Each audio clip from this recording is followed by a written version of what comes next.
Puka Nacua is going to have the biggest Rams rookie impact since Cooper Kupp. Which Rams wide receivers will make the 53-man roster, and how big of a concern is the special teams? That's coming up next on Locked On Rams. You are Locked On Rams, your daily Los Angeles Rams podcast. Part of the Locked On Podcast Network, your team every day.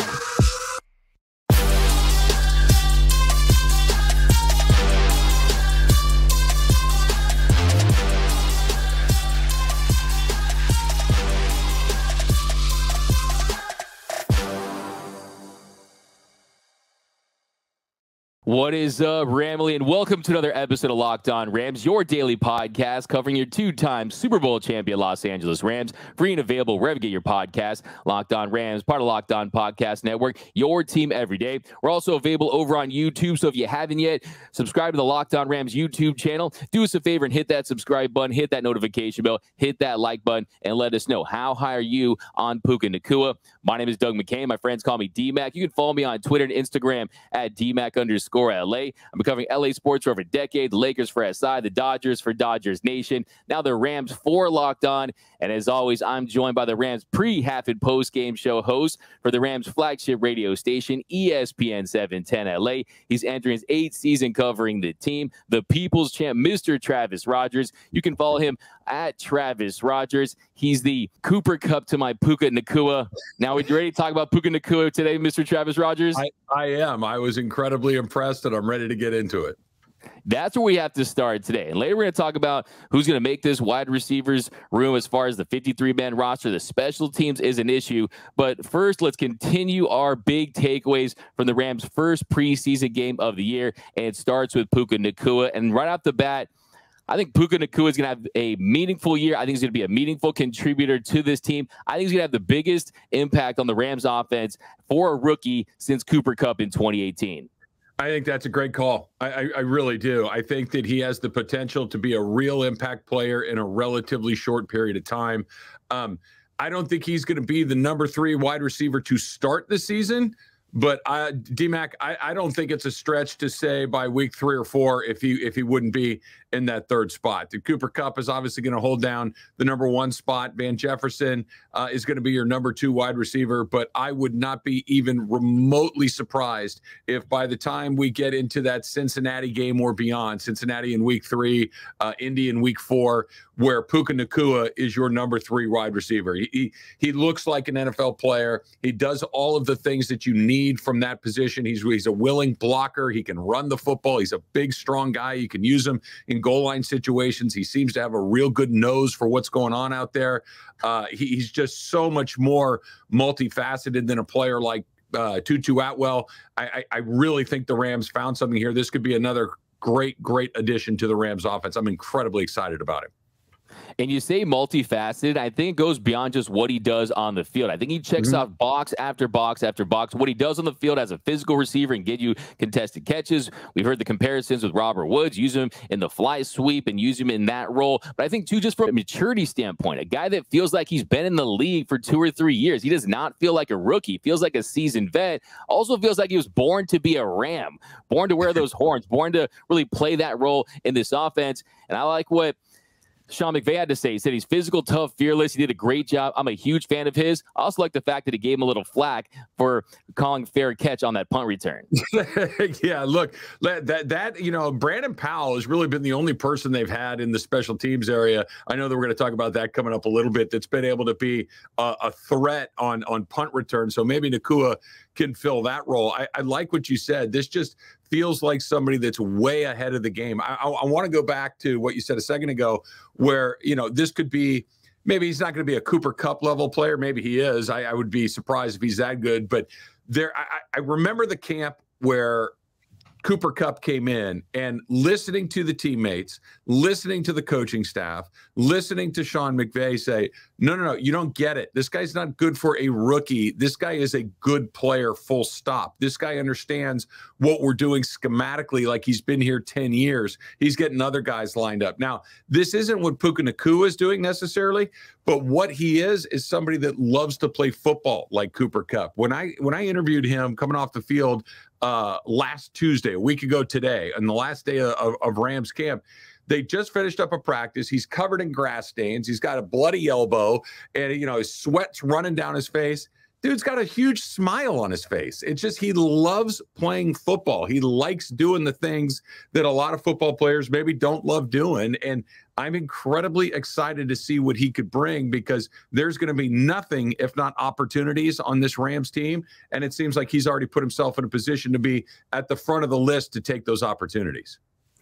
Yeah, I love that point. I mean, I think he's a grinder. He's a guy that does the dirty work. He loves to ball. He loves to play this game. Watch that interview, a fantastic interview. Travis and Slee, ESPN 710 LA, 10 o'clock on the West Coast. So try to do a little plug there for your show. Sure, what really stood out to me, too, in that interview that you were able to uncover, size 14 shoes. My man's got big feet. Dude, it looked like he had water skis on, because don't get me wrong, he's tall and he's wide and he's a physically impressive guy. But it's not like he's 6'7". He's about 6'2". Okay, so taller than the average guy, but not abnormally tall, not NBA tall or anything like that. But the man's feet were just absolutely enormous. He knows how to move those feet. And so not only is he a great athlete, he's tough. You saw it in the touchdown he had on Saturday night against the Chargers, where he caught that ball a little bit short of the goal line. He put his face in there and was able to drive it across and get the Rams their first touchdown of the night. So you've got a guy that loves to play football. You got a guy that is a willing learner. You've got somebody that's incredibly physical, somebody that's willing to do what you need him to do. That's a very good combination of somebody that's going to make an impact on this team. And he's got the right body. He's just a big, strong guy.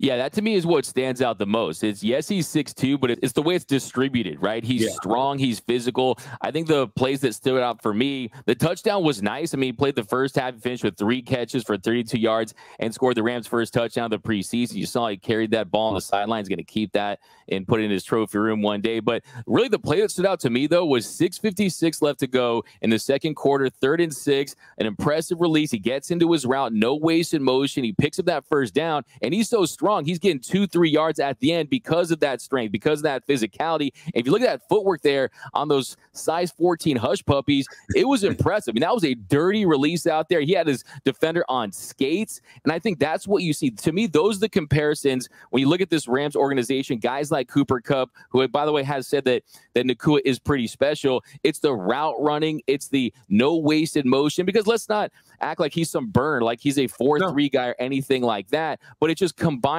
all those things and the attention to detail. That's why I think he's going to have success with this team, because I don't think he's concerned about getting big numbers or being this Pro Bowl receiver. I think he wants to just help the team win and do everything he can, and he brings a lot to the table. Also, I think on the touchdown catch too, that was still a great play because he leverages his size right there, right? He makes a contested catch in between 2 defenders. We know that's not easy. We know that there's some other receivers on this team that they specialize in 1 or 2 things. He's a guy that looks like he immediately brings that versatility.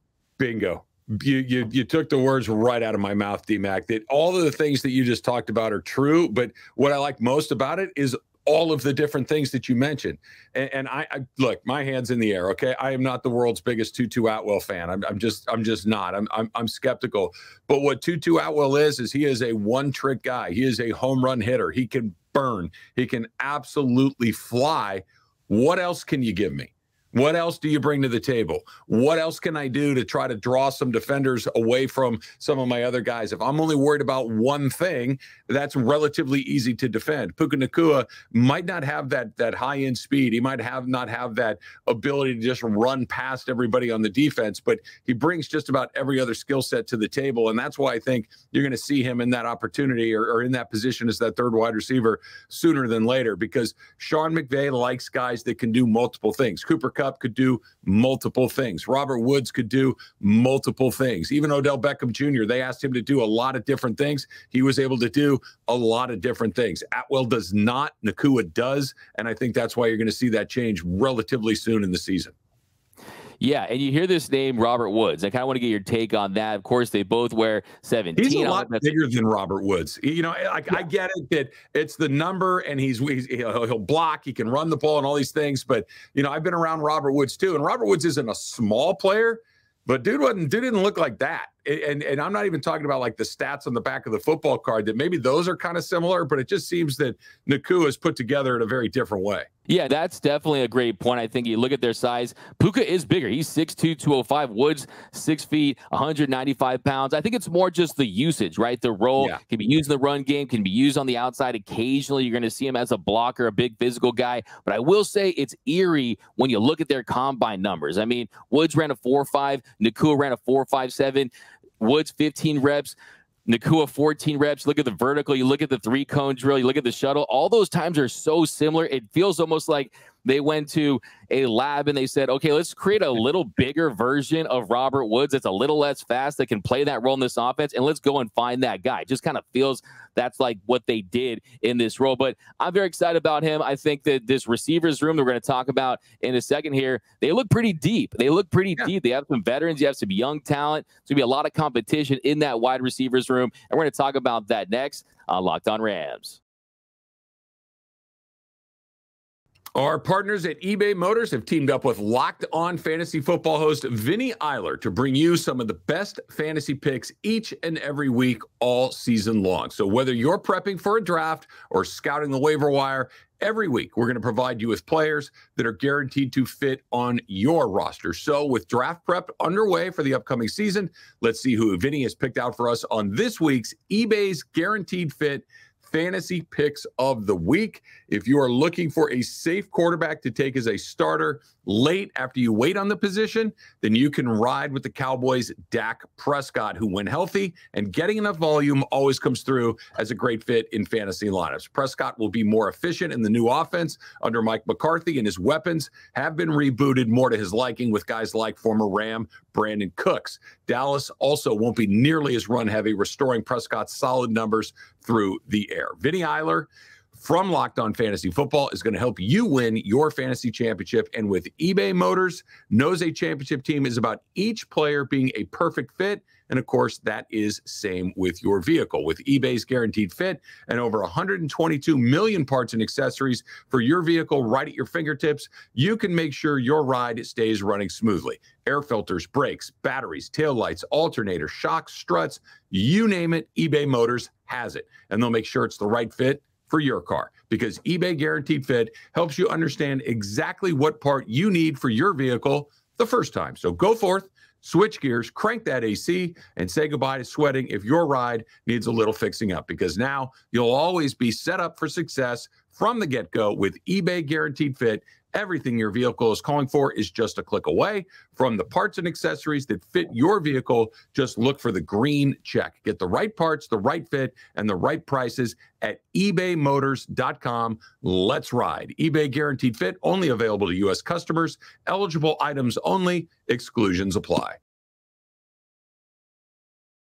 And we are off running here on Locked On Rams. Thank you for making Locked On Rams your first listen every single weekday. Free and available wherever you get your podcast. Locked On Rams, part of Locked On Podcast Network, your team every day. And a special shout out to our everyday listeners. We appreciate you listening to every episode, watching every episode. And you can join the Everyday Listeners Club too. Membership is free. You just listen every day, watch every day, and you won't miss a thing about your Los Angeles Rams. But Travis, here in our second segment, we're going to continue the conversation on the wide receivers. And I think that one of the big standouts has to be Tyler Johnson. And I think this is a guy who's really forcing his way onto this roster. I mean, he had the highest grade of any Rams receiver in their preseason opener, had a 82.2 PFF grade. He caught 5 passes for 70 yards. He was getting yak. He was making things happen after the catch. I think he had a great game, and I think it's going to be tough to keep him off this roster. Yeah, I think he probably made the team, right? And whose expense he made the team at, I think will be interesting moving forward, right? Because you start going through it, you know you've got Kupp, you know that you've got Jefferson, you know that you've got Atwell, you know that you're going to have Puka Nacua, and you've got Ben Skoranek. That's 5, okay? So if Johnson makes 6, then they got some odd mans out. Maybe it's Lance McCutcheon, maybe it's some others along the way. But yeah, what he was able to do in that first preseason game, I think he's we'll see how they use Nacua in the second preseason game, but Johnson, I think, will get more reps in that second game, which means he's going to have more opportunities to cement his position as somebody that's going to make this team. And then, of course, the opposite is true. You know, you go out there and maybe you have a different sort of day. You have a different vibe coming out of week 2, going into week 3. So I think that he took a big step forward. I think that he's got himself in a position to make an impact on this team. I don't know how much he would actually play during the regular season, considering who we just kind of ran through, and you're really not getting into that sixth wide receiver all that often, but I think that he's in a pretty good spot after week 1 of the preseason. That's a great point, and I think that's really important to note that you look at this offense, you're really going to go with your top receivers. You're not going to really go deep into the depth chart unless there are injuries, and it's nice to have the veteran there that can play that role. We understand that. It's nice that they've hit on these guys. I feel like DeMarcus Robinson and Tyler Johnson, if you look at Rams Social, they're the guys they're posting. Those are the guys that have been making the highlight catches early on. You definitely like to see that. But I think, too, how much will they actually play? That's another question. I think DeMarcus Robinson has a really good chance of being WR4. I think this year, more than any year in the Sean McVay era, I think there's a chance that they can mix it up because of the roster that they have. When you look at some rookies, when you look at some veterans, I think, like we talked about Nacua, he doesn't need the floaties in the deep end, right? This is a guy that can go right in and get some opportunities. And then Tutu Atwell, I think, is the big wild card. But as far as Tyler Johnson goes, I was very impressed. I mean, look at that 34-yard slant. He just takes it. He goes with it. You saw the catch on the first down towards the sideline, good body control. And here's another thing, too. Here's a guy that's actually produced at the NFL level. Not a lot of production, but 48 catches for 528 yards. He had a little moment there with Tom Brady. So I think there's a really good chance that he makes this team and that they do ultimately take 7 receivers. Now, we also have to talk about Lance McCutcheon. Lance McCutcheon is someone who I did not see enough from in their first preseason game. It's just one game, but 36 snaps. He was targeted 6 times, made 2 catches for 28 yards. He had 1 drop. Just not a great showing from Lance there in the preseason opener. No, it wasn't. And I think that you can go back even further than that. I think you can go back to when he was given some opportunities last season. And I know that I've said previously, and the everydayers will remember me saying this, is, you know, you almost have to throw last year out, that you really can't take a ton of information out of that.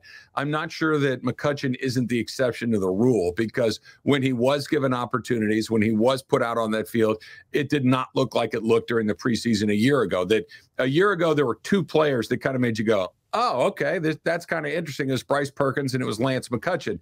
And Perkins, I think, very clearly played his way onto the everyday roster. And I think McCutcheon very clearly played his way onto the team last year.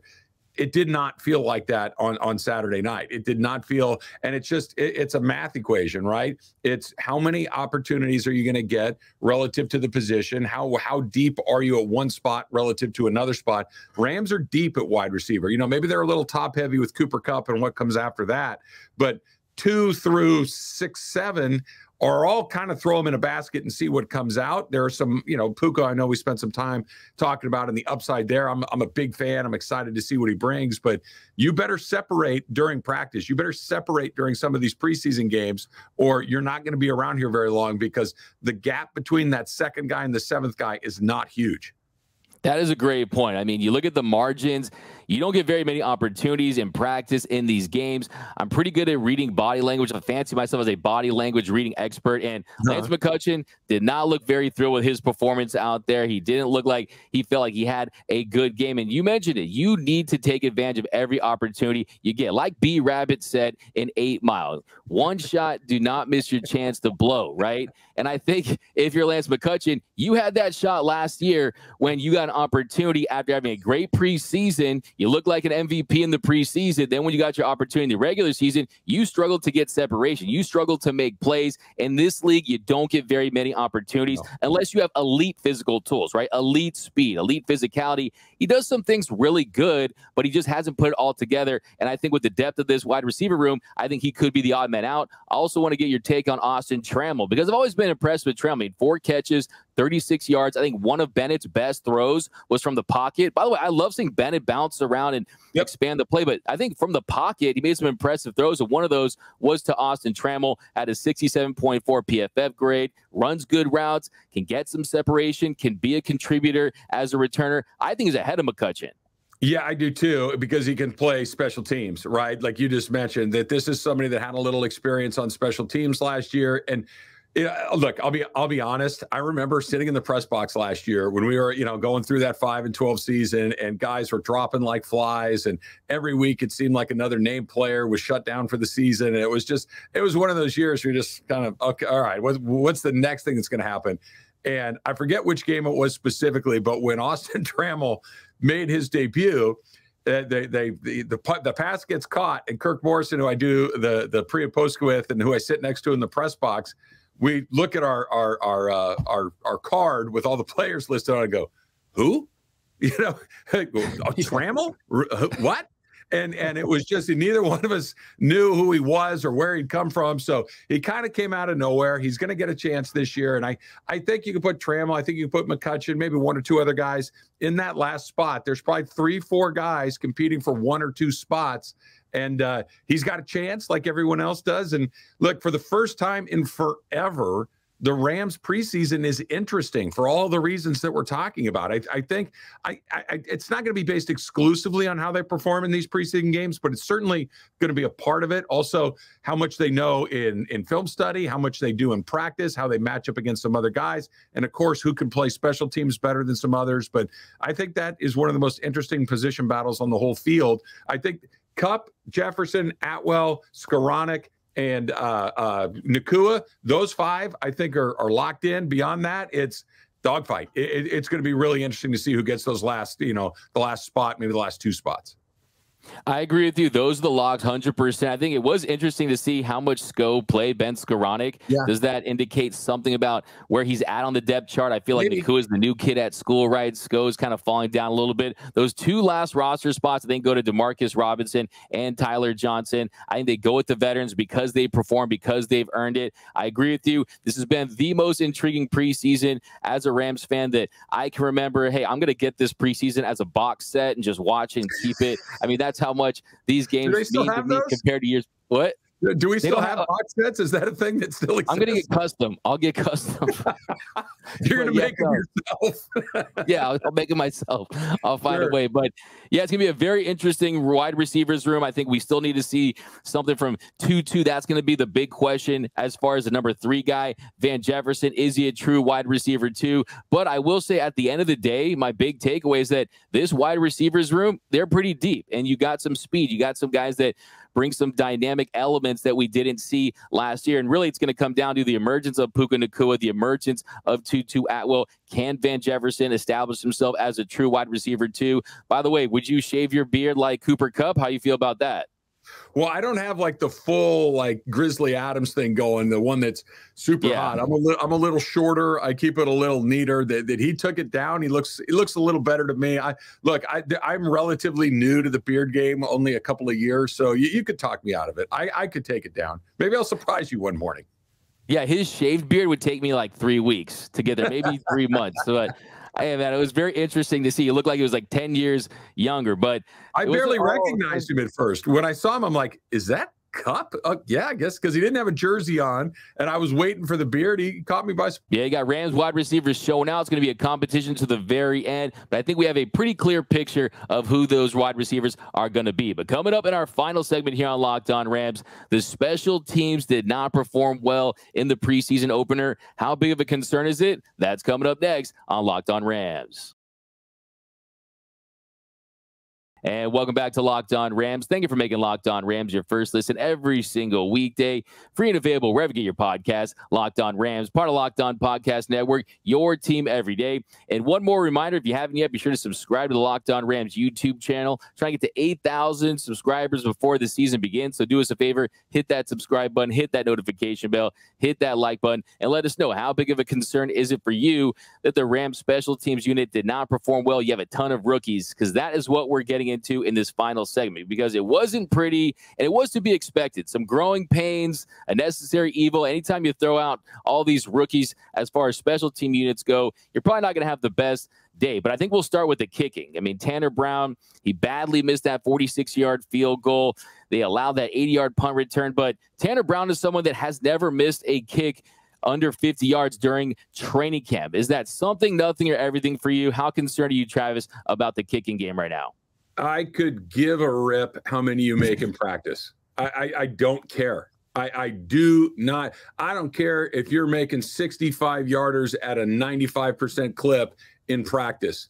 When the lights are on, when guys are trying to block you, when guys are getting hit, when the guys on your own team are covered in blood and sweat and dirt and little pebbles of plastic and everything that are going out there and doing everything they can to win a football game, and you come out there in your whistle clean uniform and your part, you all your job is to make kicks, and you miss badly. No. The Rams have been really, really blessed in what they've had at that position over the last, call it 7 or 8 years, that they went from Legatron, Greg the Leg Zerline, who was great for the Rams, and then they had a little bit of a transition period, and they landed on Matt Gay, who was a Pro Bowl caliber kicker for them, and basically very, very rarely missed and was money in the bank once you got it to about 50 yards or so. You come out, and look, I know he's young, I know he's inexperienced, and I'm not saying it can't happen. I'm just saying that was a kick that very clearly was a result of being uncomfortable. It missed by a mile. He made the next one, which is good news, but you're officially on notice, right? This is not something that you're going to be able to do. The Rams are going to have to score points. The Rams are going to have to find a way that when they do have scoring opportunities, that they cash them in. I was not impressed. I'm worried. I think that could be something that could ultimately cost them a game or two. And this is a team that doesn't have margins. This is a team that's not going to, look, we're going to win 12 no matter what. It's not the case. This is a team that's going to have to fight, scrap, claw to win these games. And if you miss a game or two because you missed a PAT, because you missed a makeable field goal, and in the NFL, under 50 yards is a makeable field goal, that's not going to cut it. I'm deeply concerned about their kicking game. I think it's a legit concern. I think you look at college versus the pros, the field goal is essentially the same. It's just about the nerves, the pressure. It's a different ball game because, one bad game, you can get fired. Yep. You can get replaced very quickly. And I think that we've been spoiled. I mean, let's just be honest. We've been spoiled with Hecker and Gay and Legatron, as you mentioned. But I want to point out, how many kickers did it take to get us to Gay there in 2020, right? I mean, you had Kai Forbath, you had Sam Sloman. There was multiple kickers before they ended up on Matt Gay, who ended up being a fantastic, terrific kicker. And I think, one, they're going to give him a shot. I think that Chase Blackburn, the Rams special team coach, can say whatever he wants about the fact that it was the first miss inside the 50 for the entire camp. He said that the leg strength wasn't a concern. Sure, they're going to give him a chance, but I still think, two, they're going to be very focused on who becomes available on the waiver wire. I don't think they would hesitate for a second to bring in a veteran kicker if they think that it can increase this team's chances of winning ball games, because we know how important the kicking game is. Now, when you look at the punting game, I'm a little more confident in Ethan Evans because my guy has a booming leg. An 80-yard punt return wasn't bad, but I think that 80-yard punt return had to do with the fact that he outkicked his coverage a little bit. Yeah, that's one of those things that it's not always just kick it as far as you can as the punter, right? That you got to kick it to where your guys are going to be able to cover it. You got to kick it to certain portions of the field. You got to understand what it is you're trying to get done and not just bang it down as far as you can. Sometimes that's the strategy. Other times it's not. I agree with you. I think that he looked like an NFL caliber punter. His operation on the hold, which he had never done before in a game until Saturday night, was fine. So you got that kind of position locked in. Like you said, this is something that for the longest time, Johnny Hecker not only was a good punter, he was maybe the best in the league for a long time. That there was a period of time where Johnny Hecker was the best player on the Rams team, as sad as that is to say, but he was. The Ethan Evans, I think, is going to be fine. I am a little bit more concerned about Brown. I agree. I think it's more on Brown than Ethan Evans. We know Ethan Evans from Wingate, the timeshare company where he went to college. I think he's going to do okay. And I think, too, just the coverage. I mean, Daniel Hardy over pursuing on that tackle that led to the punt returns. Let's just say, hey, the punt returns, the kicking game, special teams was far from special for the Rams in game one. But I think that it is correctable as far as player acquisition will be easier there if they need to go that route. So I'm not overly concerned from that standpoint because I think that if he struggles, there's going to be kickers available. There always are, and I think they can address it when they need to. But, yeah, it wasn't very encouraging in game one. But that's going to do it for this episode of Locked On Rams. My name is Doug McCain. You can follow me on Twitter and Instagram at DMac_LA, and you can follow the People's Champ, Mr. Travis Rogers, on X at Travis Rogers. And until next time, whose house is Locked On Rams house?